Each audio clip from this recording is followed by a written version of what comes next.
All right, guys, today's trek into DIY tech is going to be a battery fuel gauge. Now, I know what you're thinking.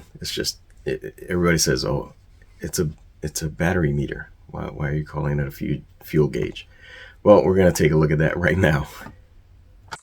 Oh, this looks like a lot here, but I'll just go over the components of it so you can see what we've got going on. So we've got an RGB LED here. This is to give us a level indication, a really easy way to see where the battery level is. And usually, if you have one of the smart batteries, you'll have 3 or 4 LEDs that give you the battery level according to how many indicators you have on. I have some cameras that just have enough space for one LED. So I'm going to use that model in order to save us some space here. This is an RGB LED. So there's actually 3 LEDs inside of this one LED, or three elements inside this one LED. And I've just got them hooked up to this is a Nano, specifically an Arduino Nano Every. And so I've got the chart here because all the markings are on the bottom on this one because it's a nano, so space saving. It has a smaller footprint, but all the indications are or all the pin designations are printed on the bottom of it. So this chart just helps us to see which pins are what. This is in line with the battery. So this is the battery pack that we would use or want to monitor for the system. I have it going through back here, so we'll be able to simulate the battery level going up and down. So we're going to get 6 volts out of here. There's four AA batteries in there. 6 volts out of here, and then we'll be able to bring that down to almost to 0 with this guy. So we're gonna see that later. And then we have an actual battery meter here. So the joke is that I always said, I like to use battery fuel gauge instead of battery meter. And so while this gives you a digital indication of what the battery level is, we'll say 5.4 volts or something like that. What you want is to get a sense of, where your system is going to stop, or, how much gas you have left in the tank before the car stops running, so to speak. And so, why is that important sometimes? Some batteries don't like to be discharged below a certain point, and will get damaged if you discharge them below a certain point. And also, certain systems will start acting erratically when they get below a certain point. So the battery might not be completely discharged, but something like this sumo robot will start acting erratically when the battery gets down, 4.6, 4.5 volts. So, and that's why it's important there. So I don't want to lose the match, right? When we're running the sumo robot. So he needs to tell me when his battery is getting close to the point where he's going to start acting funny. And so that's why I call it a fuel gauge instead of a battery meter. Okay, so we're going to continue covering this guy. And in addition to this BEC, I have a switch here that can switch between the raw output of the battery and the output of this BEC. And so that we'll be able to see what the difference is between a completely full battery here, so I have fresh batteries in here, and the different levels of battery that we're going to output here. And so we're going to directly see the output of this at this meter. And so we're going to go ahead and turn this on so that you can see how the meter reacts to it. And right now we're switched over to the output of the BEC, and so you'll be able to see that there. So the output of the BEC is giving us 5.8. It's maxed out right now. If we switch over, we'll see the raw battery output, and it's giving us a 5.9.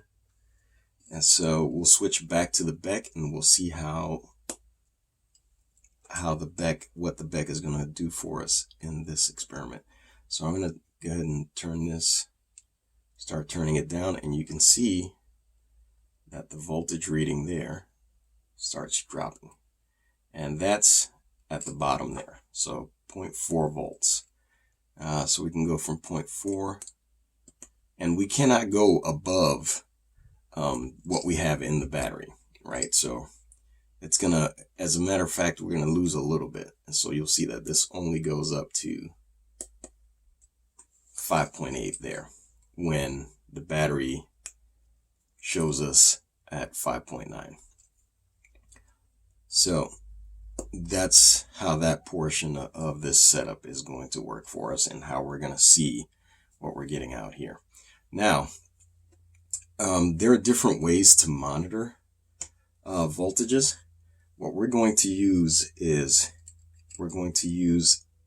the voltage divider, which is just a couple of resistors. So we have a couple of resistors here ready to go, but I'm going to show you how we selected those.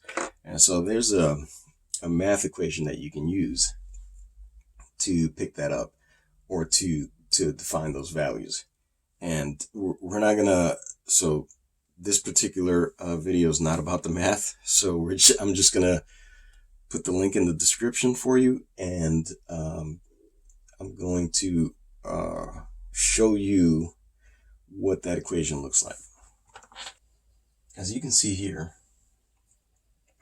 they make it really convenient for you. So I always have a bin of resistors that I can pull from. So I selected one. I knew they were going to be close because we're only doing 6 volts to 3 volts. So you have a 3.3 volt tolerant input for the analog reading. So what we're going to do is we're going to take the 6 volts.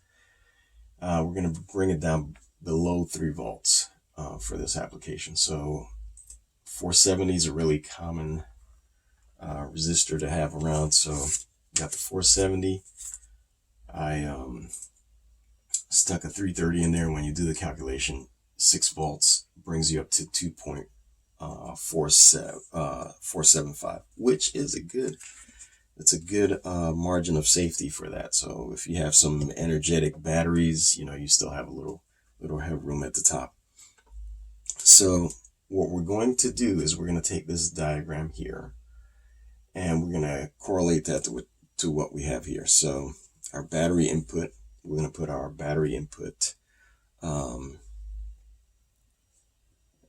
BAT plus is going to be here. So we need to get R1 here. And R1 for us is 470. So put the 470K here. And this is just to give us a visual indication of how we're going to set this up here. So between the two resistors, this is going to be the output going to the microcontroller. So this is going to be our Arduino here. Oh man, I can't spell. Okay, Arduino is going to be here. And which pin are we going to use? We're going to use the first analog pin from the right. It's right next to the 5 volts, so nice and convenient. And so we're going to go to A7 on there. So we're going to write that out, A7. And then our other resistor is going to be here. So we're just going to make a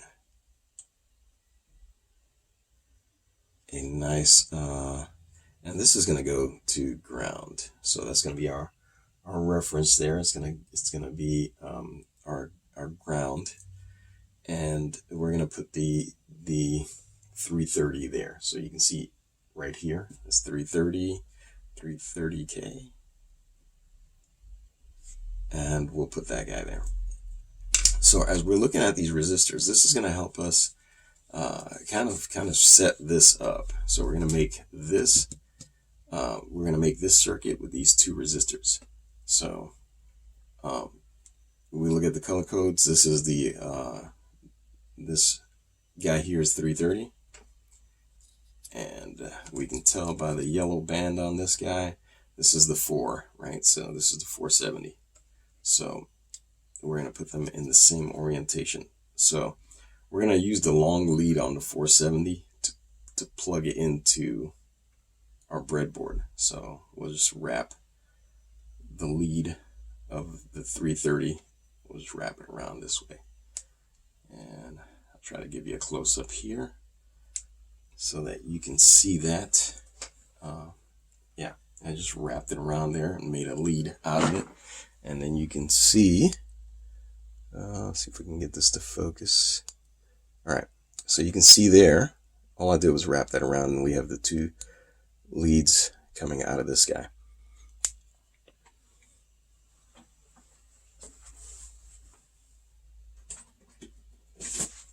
What we'll do at this point is we'll cut the other two leads on there.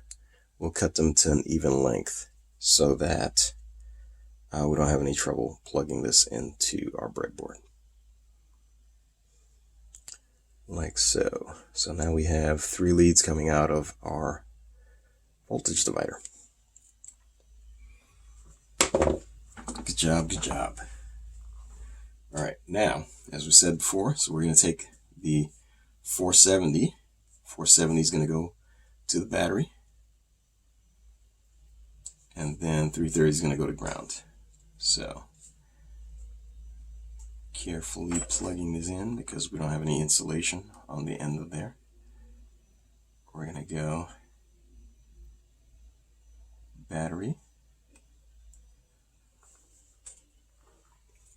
And so now we can take this opportunity to, if you have a meter, it's a good thing to check with your meter. Make sure you have what you thought you had. And so we're going to put that DC volts. We're going to go between the ground and the output.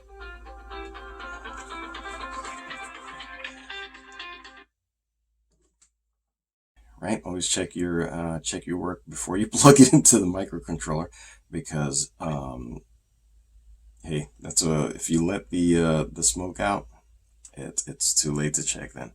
So what we're gonna do is go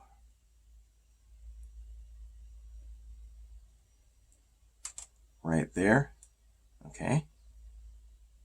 So you see how it settles down to 0. That's good. Now we're gonna turn the battery on, and we're gonna check to see what we get out of the divider. And 2.35, that is correct. Yeah, we're not at 6 volts, we're slightly below 6 volts, and this is what we anticipated seeing when we used the formula. So that's good. That means it's working just as it should be working. And now we can go ahead and make the final connection, which is the connection to A7, which is the input, our analog input for this whole deal. So we're going to go right to A7 here, and notice I've actually gone ahead and unplugged the power to our microcontroller, just in case. It doesn't hurt to have a little caution there. All right, so now we're plugged in. And just make sure nothing's making contact where it shouldn't, and we're ready to plug back in. All right, no smoke, so That's a good sign. All right. Now we get to the program. So as you can see, we're getting data coming in here. There's a little bit of noise, so you can see that the numbers actually move up and down slightly, while the voltage is actually steady. So there's two ways to get rid of that. And now, keep in mind also that this, while you're measuring the battery power for the system, you're taking power away from the system to make the measurement.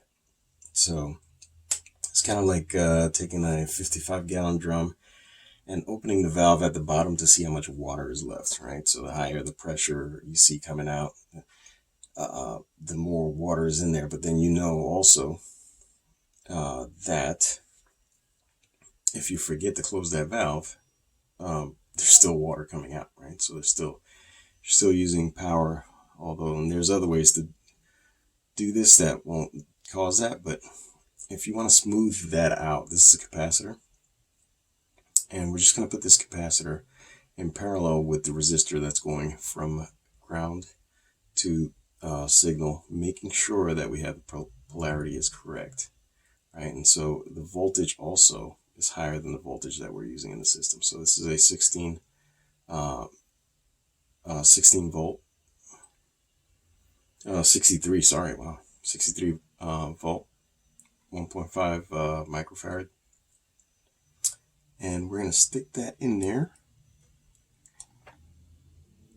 And we'll see that the measurement settles out pretty, it does a pretty good job of settling out that measurement. So now we're at 5.5 for a majority of the sampling time.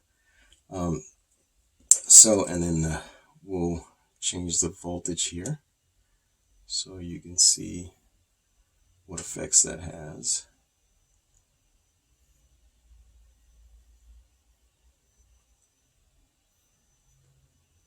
And so that also affects the number of samples you have before it settles. All right, so we're going to take this out so we can move to the software and do everything in the software. So you can see here, we've got the Arduino IDE open, standard title block there. We have all our variables here. So first one is the raw data coming in. So this is the raw analog data. That's where we're going to record that. Battery level is where we're eventually going to drop the calculated battery level. Battery sampling is going to come in, and this is an array.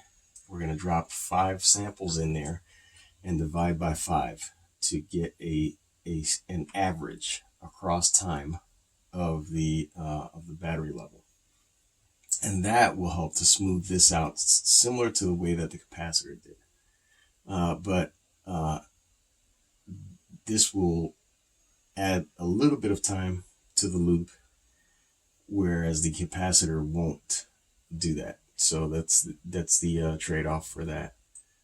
This is the battery, the level at which I'm saying that the battery is completely full, and the level at which I'm going to say that the tank is empty. We stop drawing from the battery at this point. This is where this is the voltage where the system will begin to act erratic, have the functioning of the microcontroller and everything will start not being reliable at this point. And then this is for calibration purposes. So there are 2 methods for calibration that I've included in here, and this is by no means this program is not it's not perfect. It's not the best way to do it, but it is laid out in a very simple manner so that if you are not a programmer yet, you'll be able to get into this fairly easily. So these are all the modes that the pins we're using. A7 is our battery in That's where we're measuring that analog. The A to D, analog to digital, is happening here. We're pulling in the level from the voltage divider here. These are the outputs for the LEDs. So we're just making those go to 5 volts when we want the LEDs on, and we're going to make that 0 or ground when we want to turn them off. And so this is something that I include sometimes and I'll reset here so that you can see how that works. When the Arduino boots up, you'll see that it goes through a sequence, an LED sequence of lights. That is to check and make sure all the LEDs are working. So that happens right here. So it's just a timed sequence. 1 second in between. 1 second in between each LED. Turn the new one on, the old one off. And so that goes through all the LEDs right there.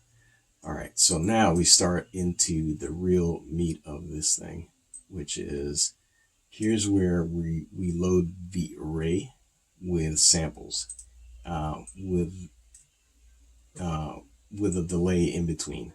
And so this delay we can change to give us more space between samples to get a better better picture of what's actually going on, or what's actually coming across the analog pin. But we're set to here, so raw is getting loaded into there, and then we go through and we take we record the next lower cell of the array into the higher cell of the array. And so we preserve the previous number and then load another number. And so it loads from the bottom up, right? So if you can imagine a stack of numbers and you're loading the bottom number in, so 0 is the newest number. So the array goes from 0 to 4. It's a five cell array. And you're loading the latest analog reading into 0. And then that one pushes its reading into 1, and so forth. So the previous cell goes into the cell after it. And so you always have the newest reading at 0 and the oldest reading at cell 4. And so here we have the line that actually does the work for that. And so it just makes an average out of these 5 readings in the cells. So right now we have it turned off. So let's go ahead and turn that on and see what it does to the readings. And then we'll comment this one, which is the one that's just the raw readings. So we'll turn that on. You'll see everything will go through the sequence, and then you should see these numbers become a little closer together.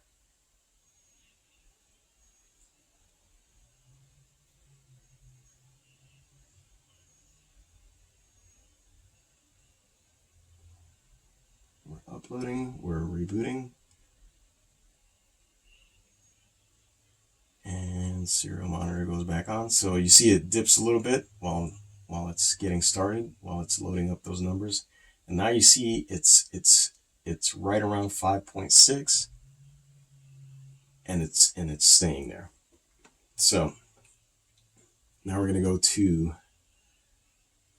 where we're putting the serial output into the monitor. So this is the serial monitor that's connected to that Arduino at this time, and this is just to output the data on there. So we have the raw data being output, and then now we have the battery calculation. So this is where the bat cal number goes in there.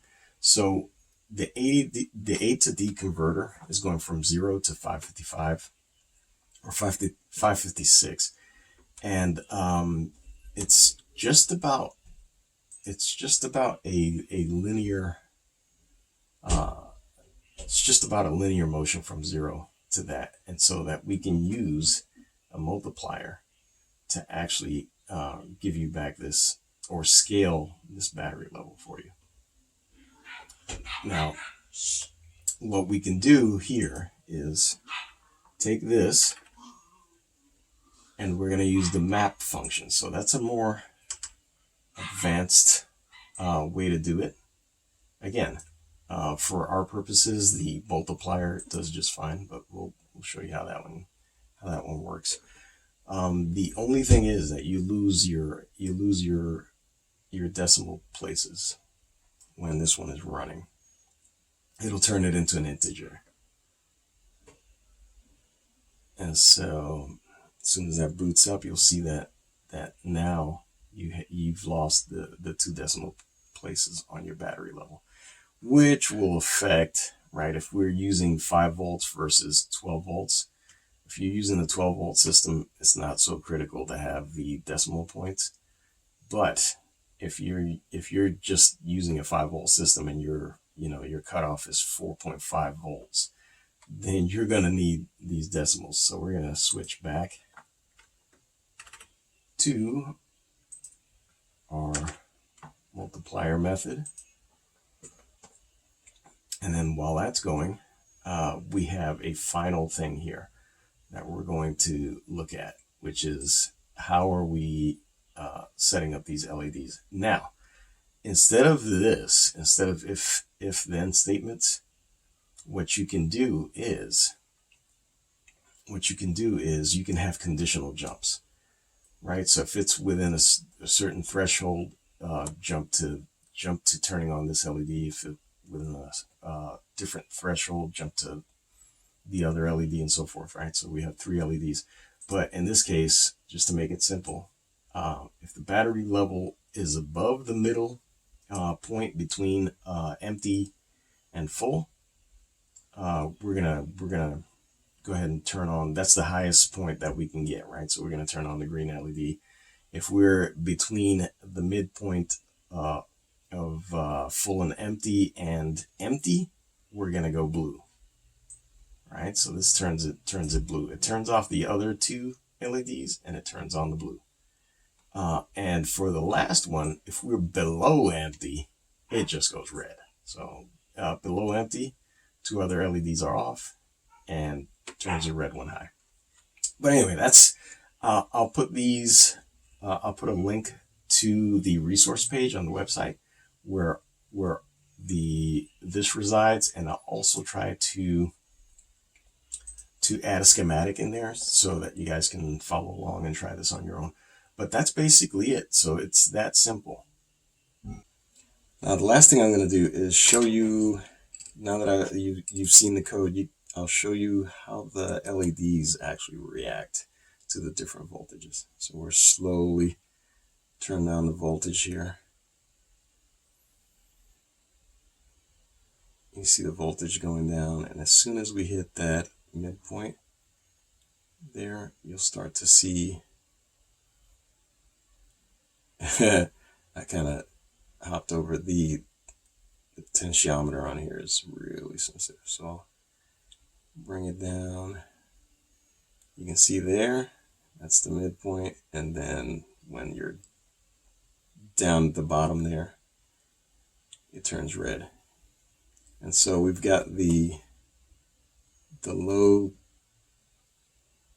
or the empty battery set to 4.5. So anything below 4.5, it's gonna go red.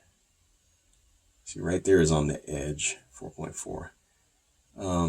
Then you go above that to 5.2, and then you go higher than that, and we're green because we're full, or we should detect it as full.